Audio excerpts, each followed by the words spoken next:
My name is Art Harwood. I am one of the founding members of the Redwood Forest Foundation.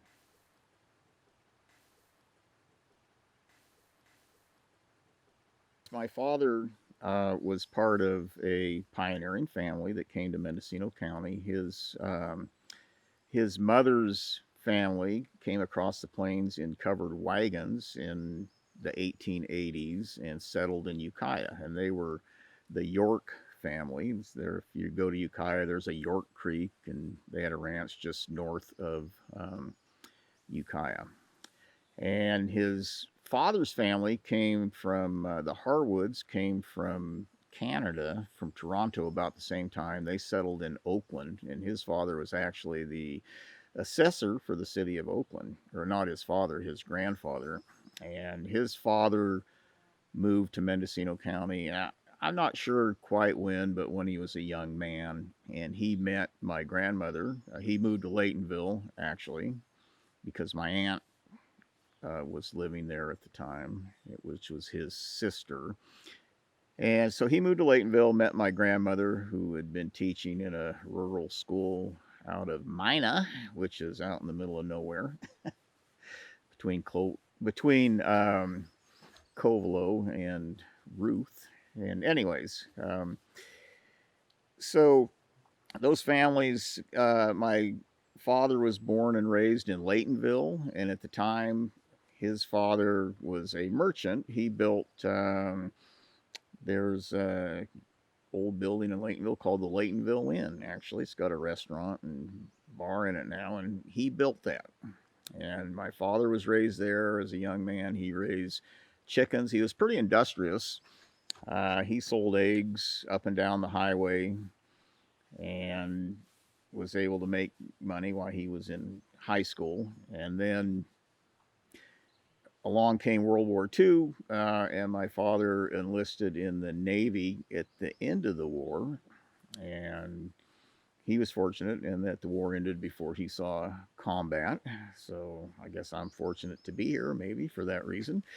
Um, but when he got out of the Navy, he went to Santa Rosa Junior College and then University of California at Berkeley. And during that time, my grandfather sold his business in Laytonville and bought out a business in Branscombe called the Branscombe Store. And it was actually owned at the time by a fellow named John Branscombe, who the town of Branscombe was named after. And John Branscombe built that store sometime in the 1880s. The store is still there. It's not running a business now, but it is a historic building. But anyway, so my grandfather came to Branscombe, and at that time, my father was either in the military or going to college. When he was going to college, he met my mother, who was born and raised in San Diego, and he was a year or two ahead of her in school. And so when he got out, he came back, actually went to work at the Union Lumber Company mill in Fort Bragg and learned to become a lumber grader. And back in those days, there weren't a lot of people that knew how to grade lumber. And then his father convinced him at that time to come back to Branscombe and become a partner with him in the local business. And what they did at that time was they started a business to process other people's lumber. So at that time, there were like maybe 15 sawmills in Branscombe, and they were all small, but still. And if you're if you are selling lumber for structural reasons, you have to have a grade stamp on the lumber, and so that tells you the structural integrity of any particular piece of lumber. And at that time, my father was the only person in Branscombe that knew anything about grading lumber and was certified to put a grade stamp on lumber. And so what he and his father did was they started a remanufacturing plant where they took everybody's rough cut lumber and they ran it through a planer, and my father graded it and stamped it. And so they were really custom processing lumber for all the mills in the valley in Branscombe. And So during that period, they decided to start their own sawmill.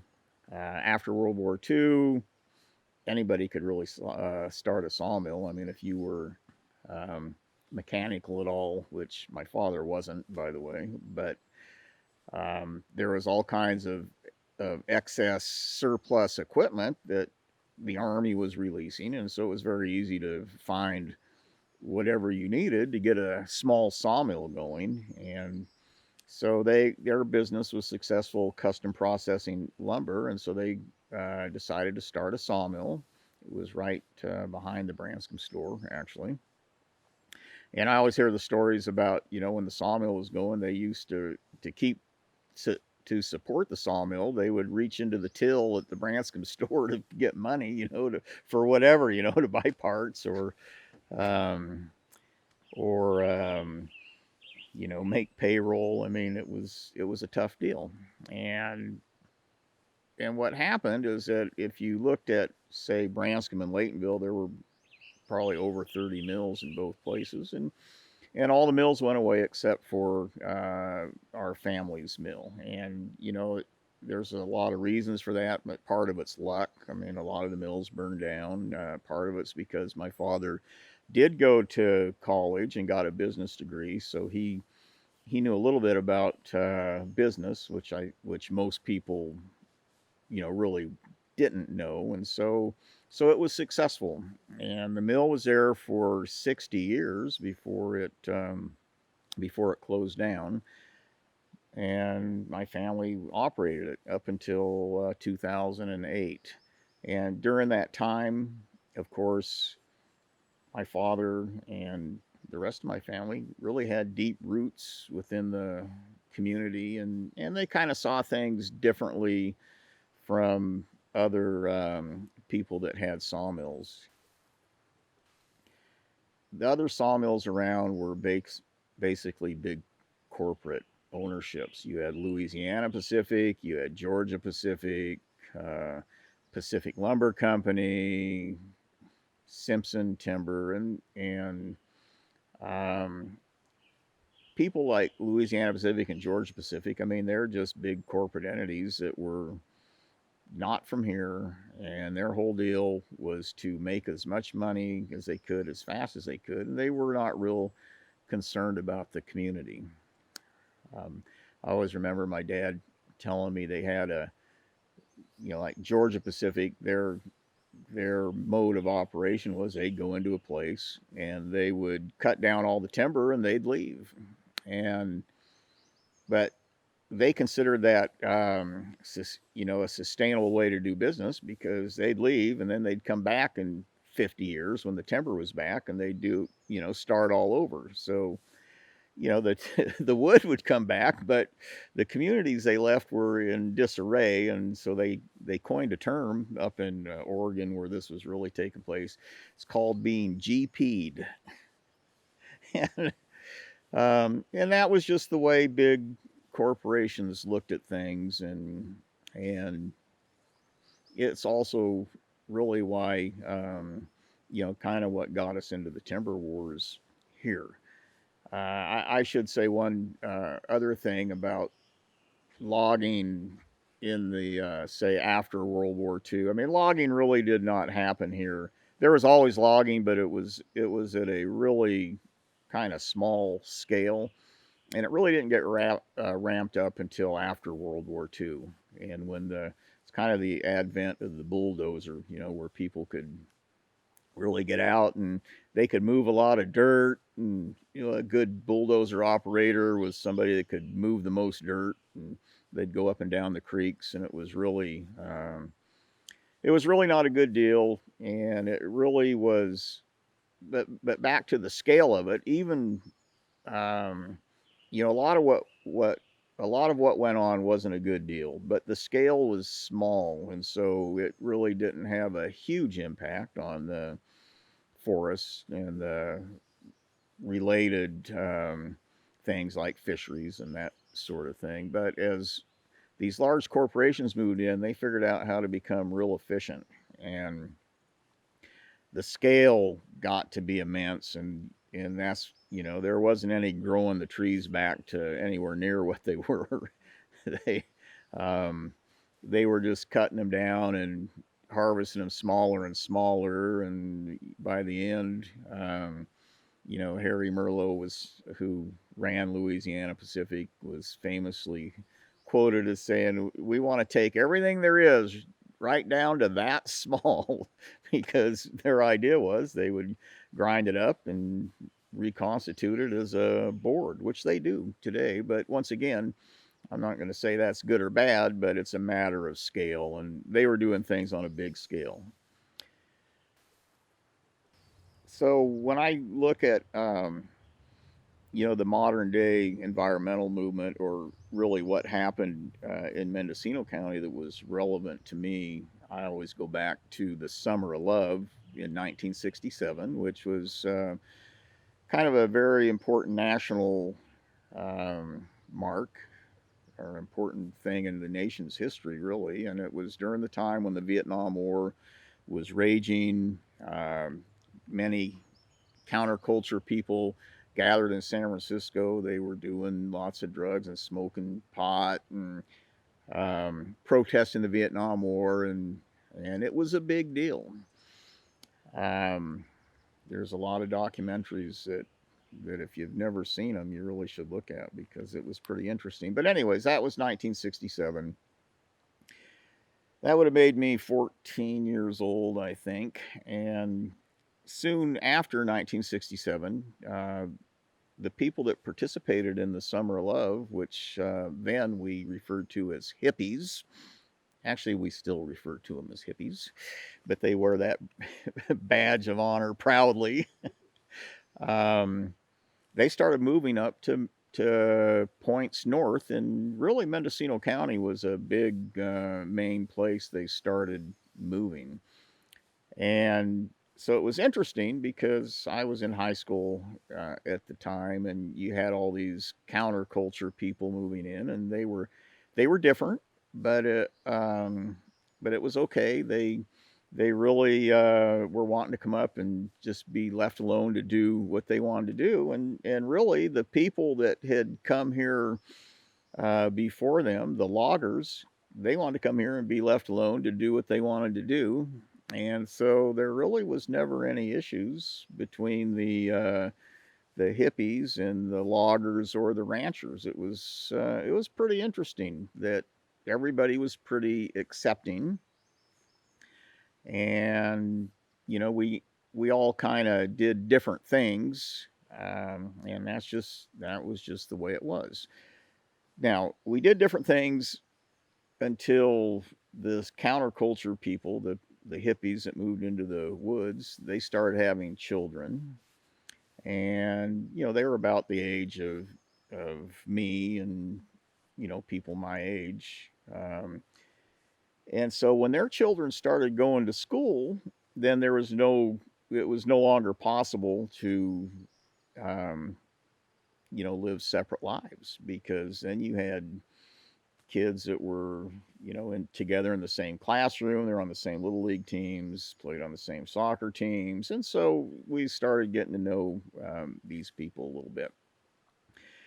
But it was during that time that the environmental movement really started to raise its head, and we really didn't know much about it. I mean, we had heard of Earth First, who was, as we were told, a terrorist organization. Well, I think they like to claim that they were a terrorist organization.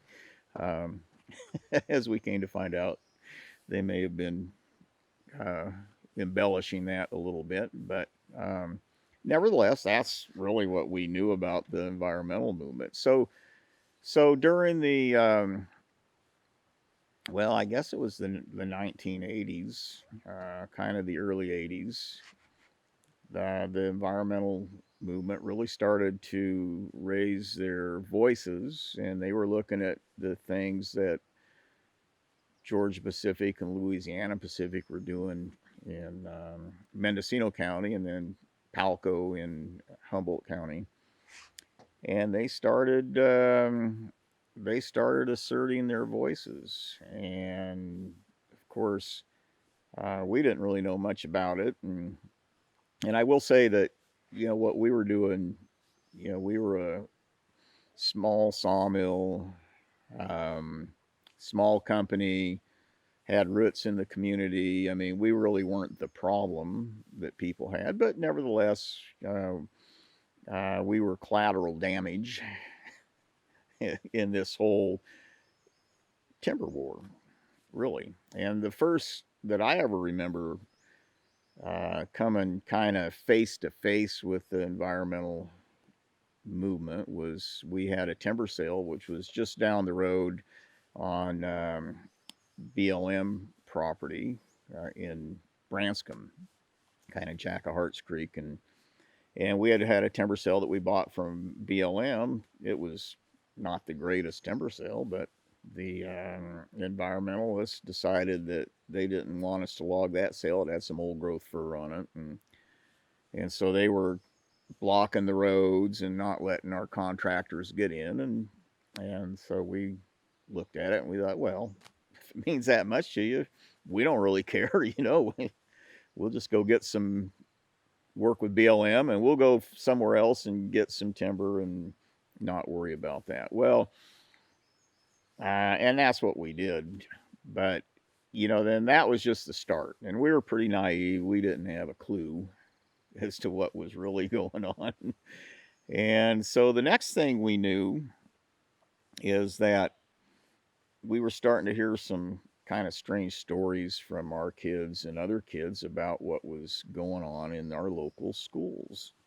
And, our neighbor that lived just, well, about a mile from here, um, was pruning his apple tree, and his son got um, kind of uncontrollably sad, I guess. He was crying because he was pruning the apple tree. He's like, well, what's going on? Well, it turned out that they were being taught that cutting trees, they were being taught in school that cutting trees was bad.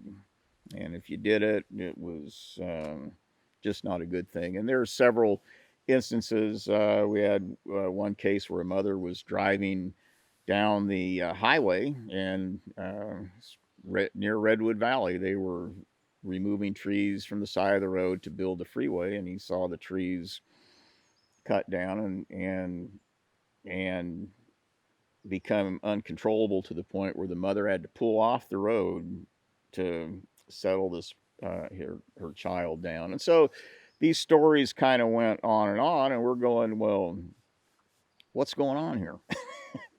So we started asking around, and turned out that Earth First was in our schools, and that they had the ear of a certain amount of the teachers, and they were teaching our children that what we did for a living was bad, and that we were bad people. Well, you can imagine that didn't go over very well. That's not what you want your schools doing. And so we started looking into it, and we figured out what was going on, and we asked, kind of went to the school, the superintendent, and said, this is a problem. You need to do something about this. And we didn't get any satisfaction. And we went to the school board and said, this is a problem. You need to do something about this. And we didn't get any satisfaction there. So finally, we got a petition that was signed by, I don't know, 1,000 people or something, and presented it to the school board saying, this is a problem. You need to do something about this. And at that point, the proverbial, crap kind of hit the fan. And so we were in direct conflict with our schools. And it's not that all of the teachers in the schools were in conflict with us, but there was, I would say, a minority that, who Earth First had their ear, and they were in conflict with us. And so um, what happened then was that one of the parents asked. There was a children's book by Dr. Seuss called The Lorax, And one of the parents, it was on actually the required reading list of one of the classes, and so one of the parents said, "Well, it's probably not good that this book's required reading. So how about we take that off the required reading list and it could just be there. We're not asking to take it out of the school, but it doesn't need to be required, particularly in this environment." And so at that time, um, the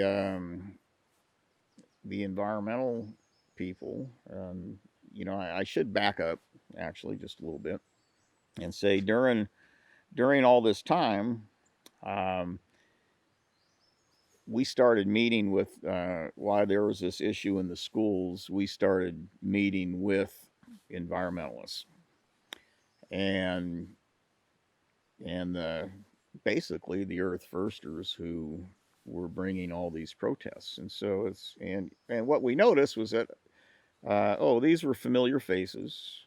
These were people that we saw around town.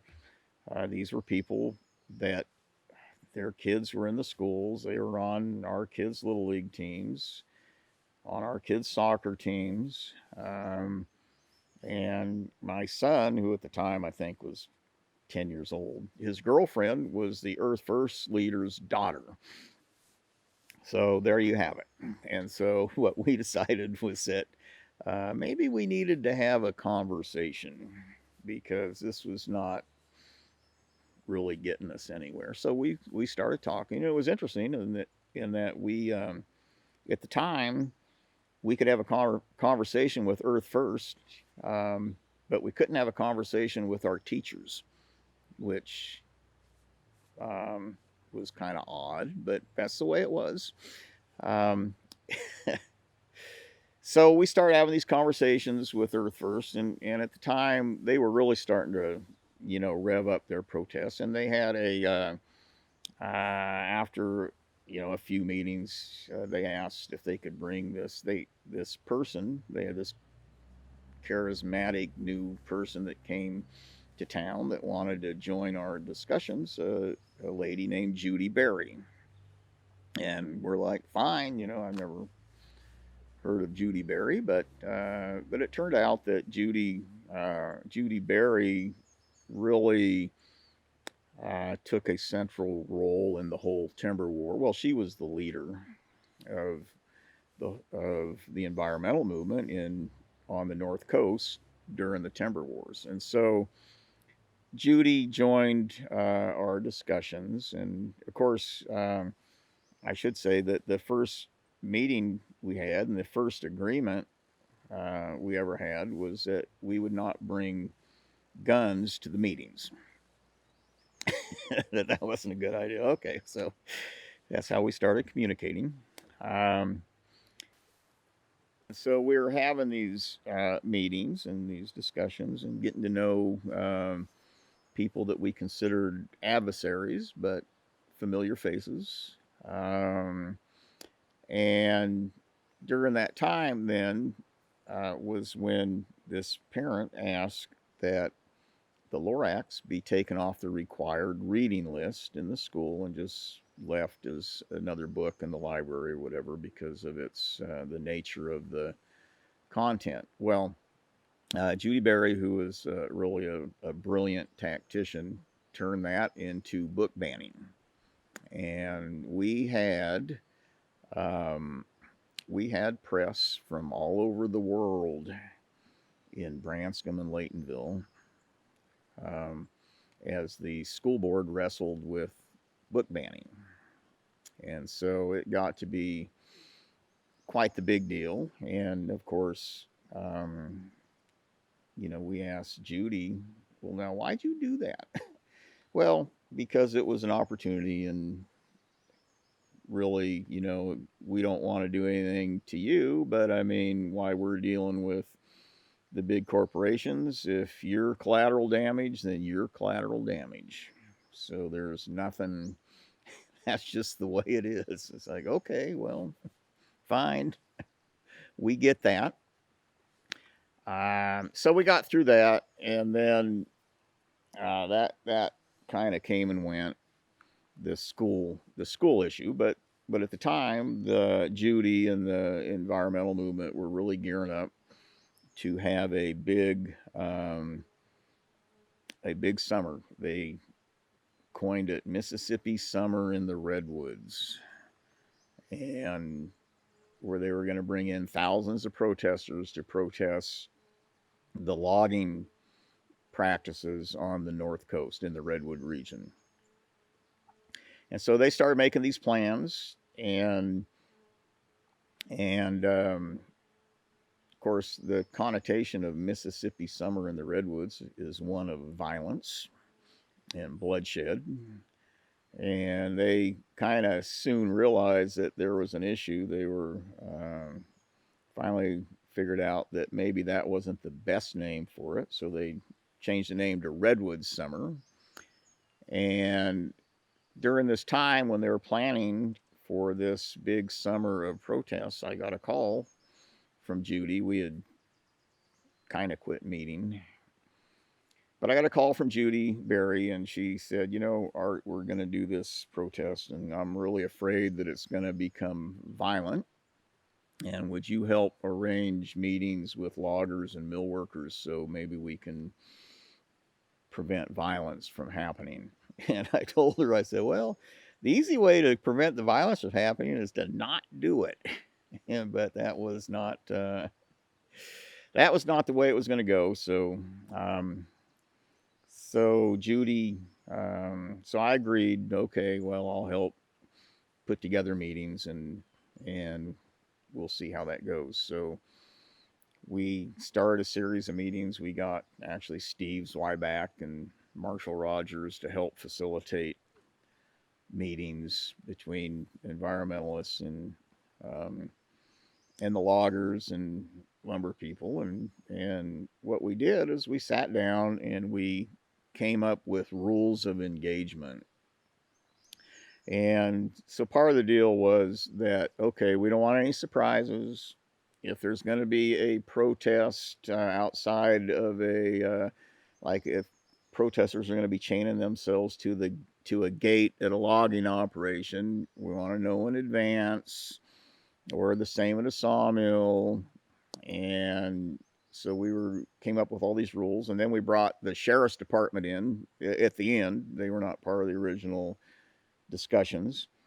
And so basically what we said is, okay, here's how it's going to work. If somebody's protesting, then an example would be at one protest, the demonstrators were chained to a gate at a logging operation. The logging crews got there, the logging trucks showed up, along with the TV cameras, I guess.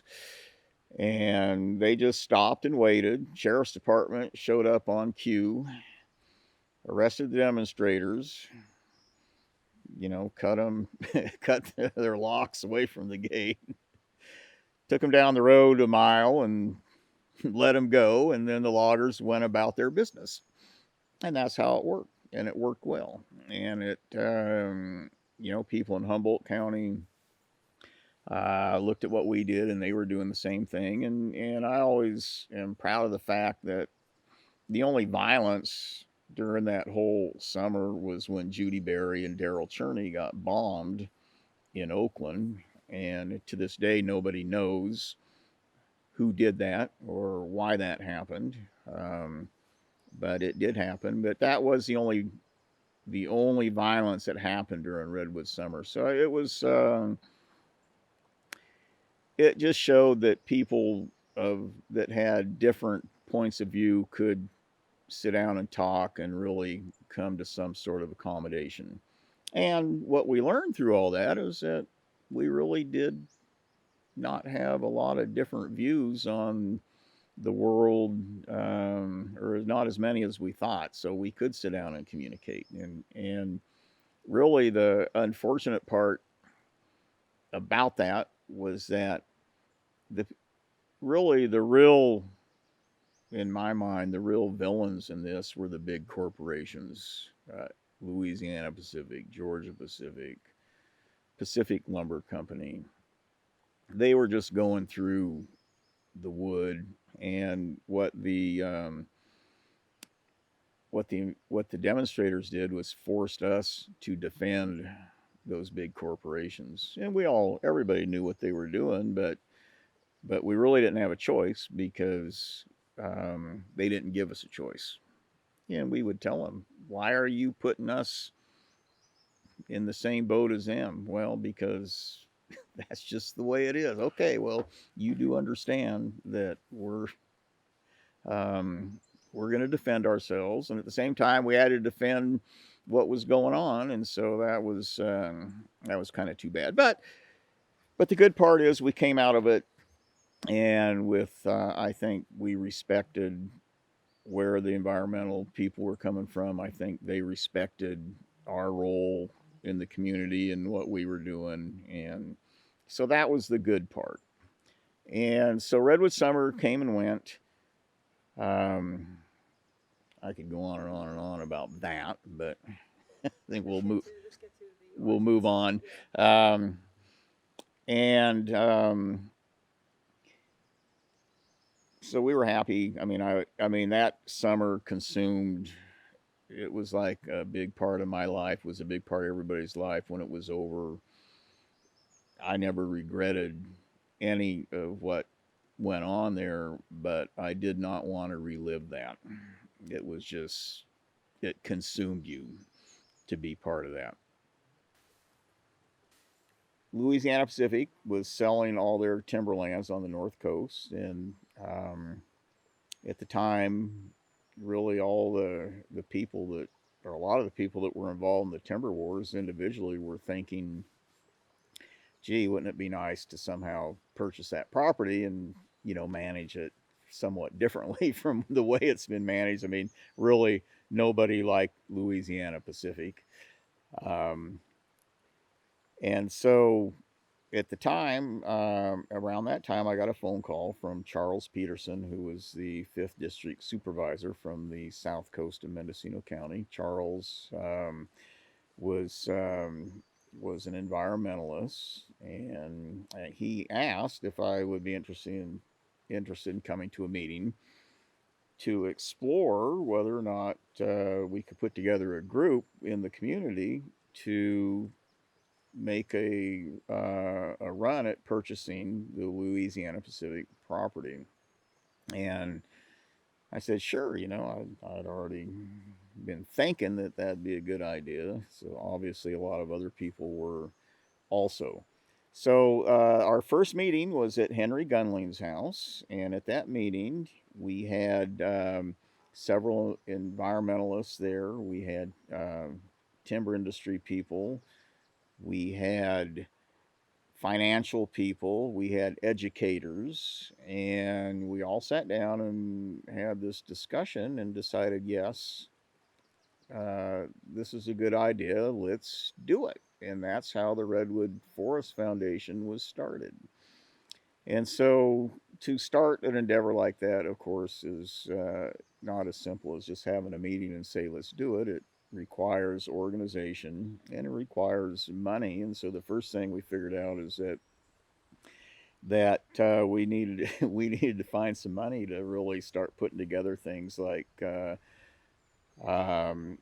articles of incorporation and bylaws and that sort of thing. And so Henry went to his good friend Giles Mead and asked Giles if he would give us $50,000 to get this going. Giles was a philanthropist from Napa County, and Giles said, Henry, he says, $50,000 is not enough, and I'm going to give you $100,000, and I think it's a real good idea what you're doing. So, thanks to Giles and the Mead Foundation, we had $100,000. It seemed like a lot of money at the time, but as it turned out, Giles was right.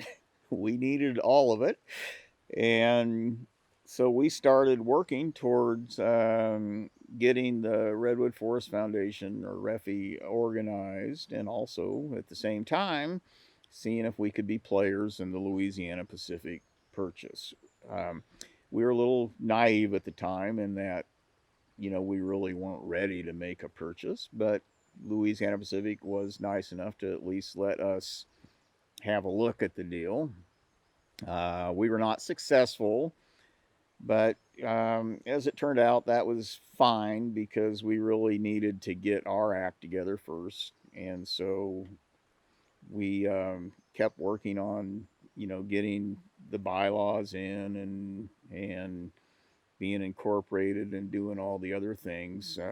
One of the problems we had is that although we all knew each other from the timber wars, we didn't totally trust each other. Well, it's not that we didn't trust each other, but we really still had different views on how a forest should be managed and how that might be part of the community. And we really needed to work through all these things. And so it gave us time to work through issues.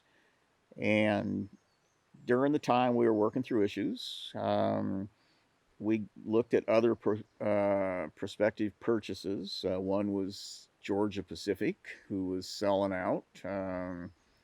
There was another one that was Rich Padula's.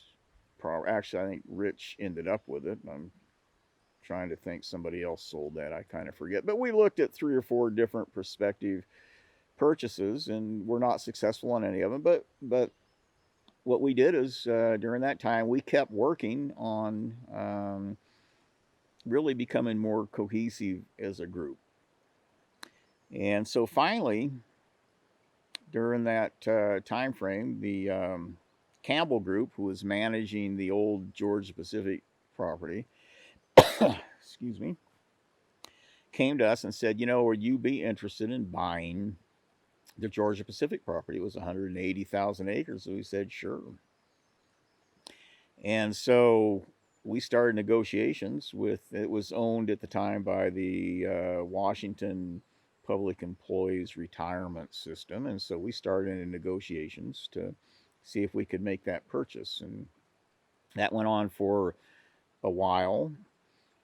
And what we found is that maybe 180,000 acres is a little bit more than we could bite off. And so we decided to just look at part of it, which was the 50,000 acres that represented what is now the Usal Redwood Forest. And so we thought, okay, that's more realistic. Let's see if we can make that happen. And at the time, we were working with Bank of America to try to line up financing. And at the time, the Bank of America had this, I'm going to call it a green investment fund for lack of really knowing what it was. But what Bank of America said was that, you know what, we'll just come in and finance that $60 million and you can pay it back over time, and that's kind of how we did the deal. Now it wasn't really that simple because one of the things we had done, I mentioned early on that we had financial people. Henry Gunling was one of them. We had others, and as we were in this process of negotiation, we brought in other financial people. We brought in Candy Scarlatos, who worked for Bank of America at the time and then had retired and joined our group. We brought Don Kemp in, who was cut his teeth on Wall Street and kind of knew how that all worked. And so, Don dealt with millions of dollars every day. So I think the bank was comfortable that we had a team in place that they could trust to do this kind of a deal. I mean, it wasn't just a bunch of hippies and loggers. Well, it was a bunch of hippies and loggers, but there was more to it than that. And so finally we put together a deal. And one of the interesting things, it took us 10 years.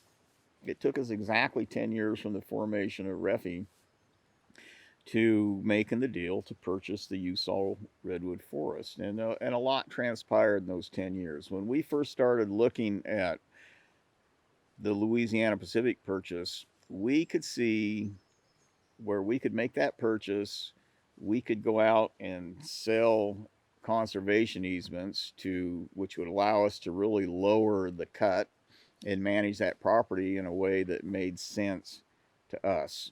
Well, by the time we made a purchase, that whole financial landscape had changed. And what happened was that what we thought we could use to buy down the cut was no longer there. The big TIMOs, which Campbell Group represented a TIMO, Timber Investment Management Organization, they had figured out how to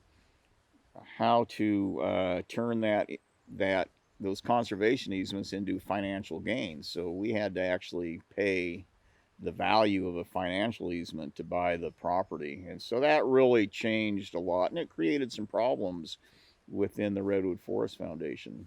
Um, the environmentalists that were part of it, um, you know, when they found out we weren't going to be able to manage that forest from day one the way they had hoped and we had hoped, they were pretty disappointed. And in fact, they all left the board. They did not discontinue supporting RFFI, but they did not feel that they could be part of um, making decisions that weren't what their constituency really wanted to see from day one. So, but I respected that, and but they continued to support RFFI, and but it was a problem, and it's a problem that RFFI really to this day is still wrestling with. I mean, things like how do you get away from using herbicides to control tan oak and brush?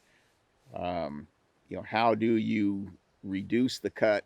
I mean, when you have a $60 million debt you have to service, how can you reduce the cut and service the debt? I mean, these are tough issues, and I will give the current RFFI board and leadership a lot of credit. They've really figured out how to do that up to this point, and in fact, through the sale of carbon credits was something which is something that no one ever considered when we were making the purchase. That has really been a big deal.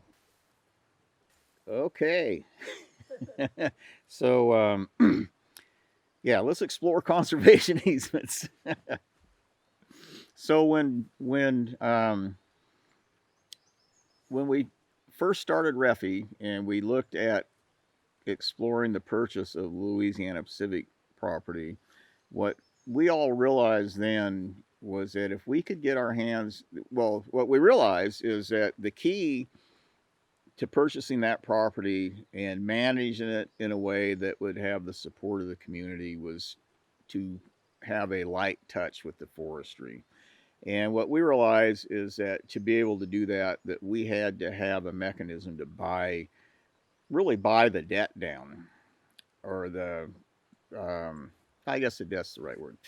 And so at the time, a tool that nobody was using were conservation easements. And we looked at it and said, okay, if we can make this deal, then we can sell conservation easements. And basically, what that meant in our case is that instead of logging heavily to service the debt, we would service the debt through the sale of conservation easements. And what the easements would say is that you can't log heavily. So, and logging heavily just meant cutting smaller and smaller trees. And what the conservation easement would have required, and does require to this day, is that you grow larger and larger trees that would benefit the ecological health of the forest. And so that mechanism was there to actually where we could have immediately reduced the cut on the forest and started this whole regenerative forestry regime that really these forests need. And what happened is from the time between the time that RFFI was first formed till the time that we bought the Usal Redwood Forest, the large timber companies, the TIMOs, Timber Investment Management Organizations, figured out how to monetize conservation easements. So what happened with conservation easements is that so instead of being able to use them to pay down or reduce the cut on the forest, we had to use it to buy to make the deal. So part of the deal with when we borrowed $60 million from Bank of America was that $65 million from Bank of America is that a large part of that, about I think 20 to $30 million, we plan to use to raise by selling conservation easements to pay down the debt. So it's really let's get the debt paid down, and then the logging could pay the rest. And what happened at the time is that the state of California had passed a huge bond measure, and there were hundreds of millions of dollars that were available for the state to buy conservation easements in forests. And so RFFI went out to get an easement, and at the time, the Mendocino Redwood Company decided that, of course, they were disappointed. They wanted to buy Usal, and they were more than disappointed. They were looking for any way they could to make our deal not work. And so one of the things they did is that at the 11th hour, when we almost had a conservation easement in place, they used their political muscle in Sacramento to stop that easement. And they basically put that on hold for 5 years. And so the excess interest that accumulated on RFFI's debt for 5 years came close to just under $20 million. And so there was $20 million that the Redwood Forest Foundation did not have to actually make this deal work, and it made our whole deal really a lot tougher and a lot more complicated. And it's unfortunate because it just goes to show what you're up against when you're trying to compete in really the cutthroat world of buying and selling timberland, and it's really everything. I mean, it's we're just country people that want to make fair deals and get along, and when you're dealing with people that aren't as scrupulous as what you're used to, that can be a big problem. But nevertheless, RFFI is persevering, and so it's pretty exciting what's going on. When RFFI first purchased the Usal Redwood Forest, I mean, part of our one of our tenets, I guess, was that we would involve the community in the management and direction and the use of the Usal Redwood Forest, and that was always a major tenet that the Redwood Forest Foundation has strived to live by. So when we first made the purchase, the first thing we did is we went out and we held a series of public meetings where we asked the public, what were the things that they would like to see or be involved with concerning, how we manage the forest. And and through these series of meetings, there were 3 meetings actually. I recall one in Garberville, one in Fort Bragg, and one I believe in Ukiah. And there were three issues that came up that people wanted to be directly involved with. One was the use of herbicides to deal with the tan oak and the brush on the forest. That was obviously was then and still is a big deal, and people wanted input into that. The other was tourism. People could see that having the Usal Redwood Forest as a tourist destination could be a big deal for Mendocino County, not just Mendocino, but Humboldt County also. And the third issue was this issue of Native American usage of the forest. So everybody thought, just as a form of equity, that Indian tribes, who were the first users of the forest, really need to be brought in to have a say in what we were doing. And so those were the three things. And RFFI, to its credit, has really it's been slower than we all hoped, but to its credit, RFFI is moving forward to make those all those three things a reality. And I will say that from the tribal standpoint, early on, we started doing tours with Native American people. I recall one of the first tours we did was I think it was Richard Ginger and John Rogers and I and Robert Ballard and maybe somebody else from Campbell took Lewis Hoagland and Lillian Fraser, who were Lewis was the tribal chairman for the Wailaki, whose Usal was their historic home, so to speak, or they used the land, and then his aunt Lillian Fraser, who was a member of the Caddo tribe. And we went out and we did a tour. I always remember we drove to Moody and we're just kind of looking at it and discussing, what might be the possibilities for tribal stuff. And I'll never forget that I was discussing some of the issues RFFI had, and I go, this tan oak is a real problem. I said, we just, we don't want to use herbicides, and we just can't figure out how to control it, but there's got to be a way. And Lillian looked at me and she said, "We don't see a problem with tan oaks." She said, "Tan oaks produce acorns, and those are our traditional um, foods. Part of our traditional food sources that Indian tribes have relied on for centuries, and we like tan oaks." And I thought, oh, okay. There's a different perspective that we need to be aware of, and from that discussion, it certainly turned on a light for me, and um, in how I viewed not just tan oaks, but how I viewed how Indian tribes might want to use the property.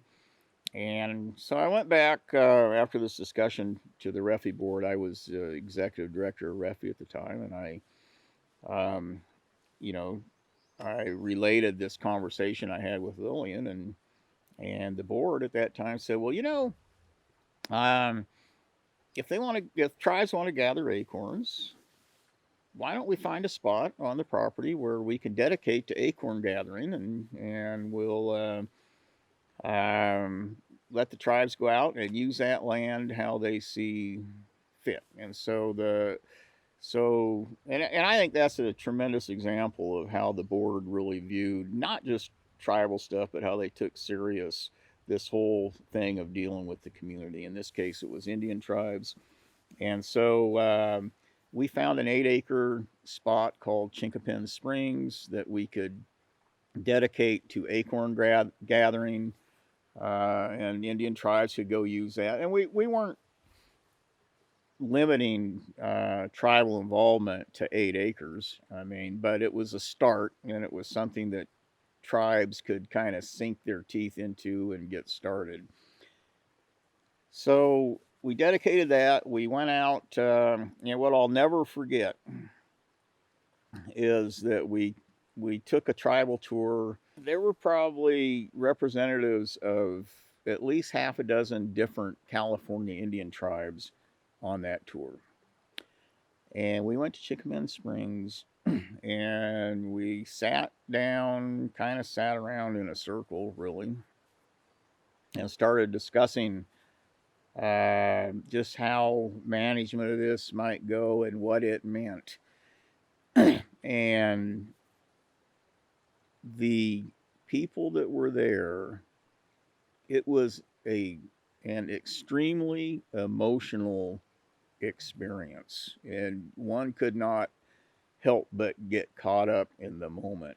I mean, these tribal people could not believe that a landowner said, you know, we're going to dedicate this for your use. And they were out there, and it was something tangible. And because I was thinking, um, well, you couldn't go to other landowners and ask to use their property to gather acorns or whatever. And maybe they could have, but no one ever had. And this was like a first, and it was a big deal.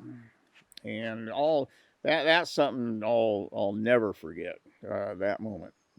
And so since then, um, Refi's efforts to involve tribal people. We've had other tours. We went out and we done some clearing at Chinkapin Springs, but for various reasons, it hasn't really taken off the way I had hoped it would have, and really the way that tribal people have hoped it would have. And a lot of it is that, um, it really requires some sort of leadership to to get these things going, and you have to be careful, because it really needs to be tribal leadership, but Indian tribes are not always the most organized, and so um, and Refi needs to, Refi's got other issues to deal with, and but nevertheless, there's a start, and it's a big deal, and hopefully we're gonna, between Refi and evolving tribal people, that the leadership is going to evolve, and I think it could be a great thing. And there's some real synergies, like beyond the 8-acre acorn grove. So this is 50,000 acres. There are a lot of acorns growing on 50,000 acres. And if you look at the potential for harvesting acorns, I mean, one of the real synergies is that Refi has been looking at establishing fire breaks on the forest. And the best way, what we've learned is the best way to do fire breaks is to not just go out and bulldoze down to bare earth, because that is good for a year or two, and then the brush grows up and it's not a fire break anymore. The best way to do a fire break is to actually create a big overstory. And you're talking on ridge tops, by the way. So the best way to, because that's where you want your breaks. And the best way to do a fire break is to create a overstory of larger trees and then control the brush underneath. And it turns out that on ridge tops, which are the typically the porous soil type on the forests, what thrives there are tan oaks and big tan oaks. And so if you go out and you start creating and managing these fire breaks, what you're really creating are the perfect acorn gathering opportunities. And they're actually opportunities that where people can get to because it's all right by the roads. So, that's just an example of the opportunities that Refi can use to facilitate tribal use of the Usal Redwood Forest. And, it works both ways, because fire breaks cost money. And really, if we can get Indian tribes organized, there's no reason that they can't go raise the money to create and maintain these fire breaks for acorn gathering. So it's like a win-win, everybody working together. And I'm sure there's way more than that. That's just an example of how it can work. Here's the deal with biochar. So biochar is something that many environmentalists think could really be the tool that saves the planet from a climate change issue. I mean, it can be used for carbon storage. It can be used to use less fertilizers, which are big problems. Industrial fertilizer use is not only creates problems for soils, but it also washes off, creates dead zones in the oceans. It is a way to make more water available to people. Pure, good drinking water. It is a way to address the problems in our forests uh, because of the over burden of biomass. It can address all these things, and it can address, in my opinion, all these things profitably. So, one of the groups that the Redwood Forest Foundation worked with was a group called the Mendocino County Woody Biomass Working Group. And the Mendocino County Woody Biomass Working Group spent several years looking at a way to deal with excess woody biomass on forests, which is a big deal for RFFI. So it's not like, they weren't doing this work on behalf of RFFI, but it was important work for RFFI. And what our woody biomass working group was looking for is a way that would be uh, economically viable to actually go out and deal with the woody biomass, which is an environmental issue, and that the community would be supportive of, which is the equity component. And so, what we decided, we explored a whole bunch of things. We did several community outreach meetings to make sure that we understood what was acceptable to the community, and basically what the community told us was that they wanted something that was fairly small in scale, and they had a bunch of other things that we could prove that we weren't damaging the forest, and there was some other stuff, so it was fine. And so what we decided was that biochar was something we thought was worthwhile looking at. And at the time, biochar production was really kind of in its infancy. And so our Woody Biomass Working Group went to the Redwood Forest Foundation and said, we're interested in doing this.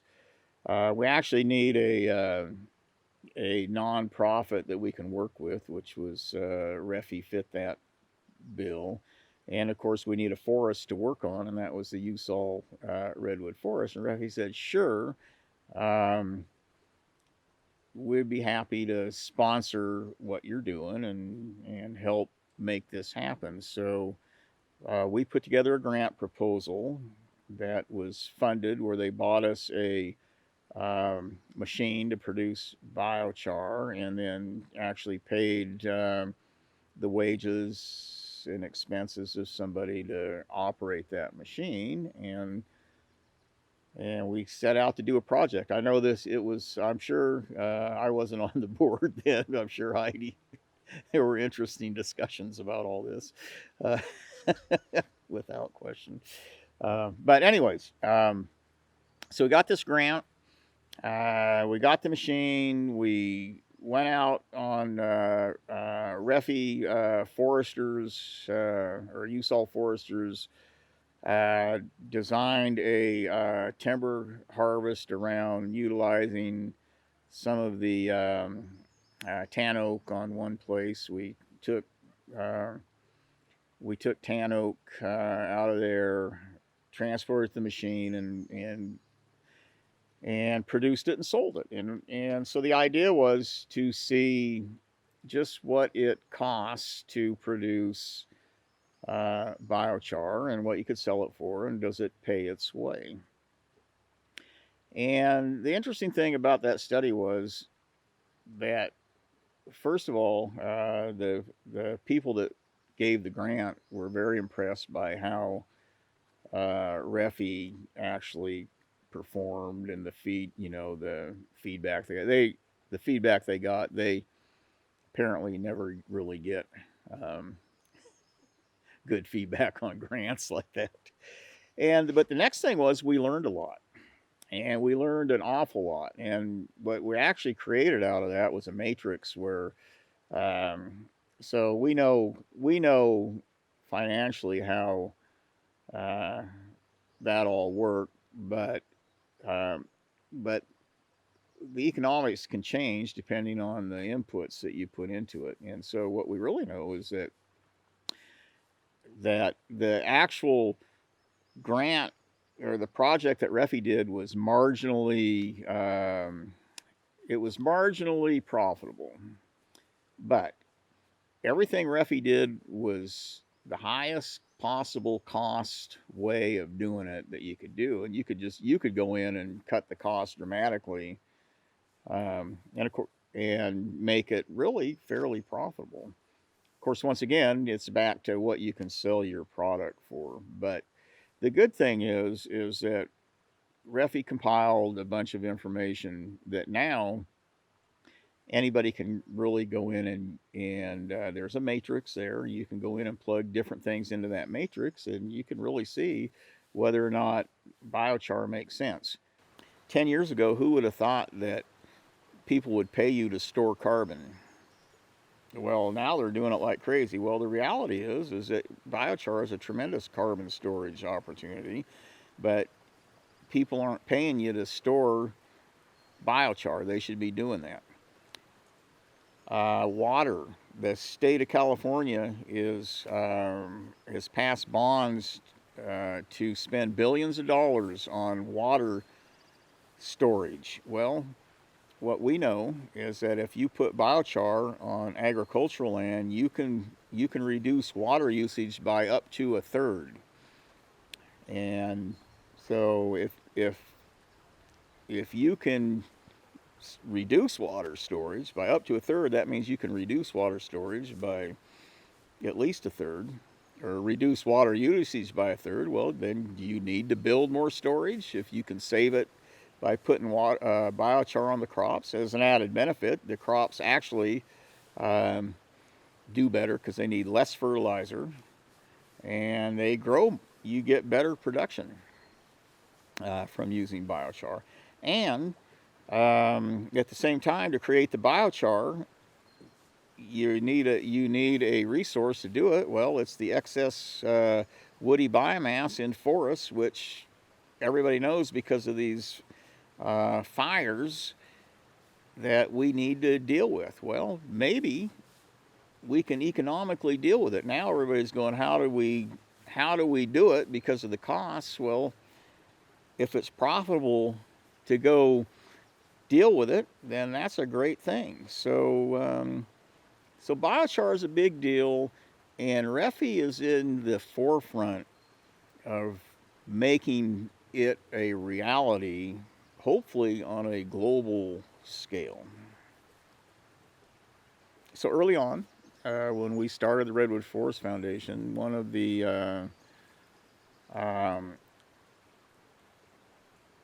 things that started to be a big deal, not just with RFFI, but all over, was what we referred to as the 3 E's. Other people might refer to those as something different. But when I talk about the 3 E's, and looking at what RFFI's doing, anything we do has to be economically viable. It has to be environmentally correct, and it has to provide for social equity. And so environment, economics, equity. And if one of those things is missing, then it's not worth doing. And the good thing about referring back to that is that if you're looking to make decisions involving anything, it's a real quick check. Does it meet the economic, environmental, and equity positions that it should? Because if one of those is missing, it's not worth doing. And it is a very powerful tool, and it's a quick tool for reference.